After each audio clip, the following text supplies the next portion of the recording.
नमस्कार, मी Deepali Ranaware Riyansh material private limited मध्ये ऍज अ डिस्ट्रीब्युटर म्हणून काम करते. आज माझ्यासोबत आहेत वायतोळ काकू. आज मी त्यांना एक 4 महिन्यांपूर्वी आपलं अमृत ज्यूस जे आहे कंपनीचं मदर प्रोडक्ट आहे रियांश अमृत ज्यूस, हे यांना दिलं होतं. तर ते त्यांना दिलं होतं डायलिसिससाठी. तर त्यांना काय फरक पडला, किती पडला, हे आपण काकूंच्या तोंडून एकदा ऐकूयात. नमस्कार काकू. आज तुम्हाला काकू आजार काय होता? काही पोटात दुखायचं. आणखीन काय व्हायचं? तेवढंच डायलिसिस तुमचा कधीपासून चालू होता?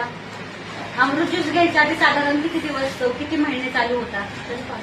5-6 महिने चालू होता. अमृत ज्यूस घेतल्यावर तुम्हाला काय काय रिझल्ट जाणवला, काय काय वाटलं तुम्हाला? थोडंसं बरं वाटतं. मग आता डायलिसिस चालू आहे की बंद आहे? बंद. पूर्ण बंद आहे. पूर्ण बंद आहे. आता काय त्रास होतो का तुम्हाला? काही त्रास होत नाही.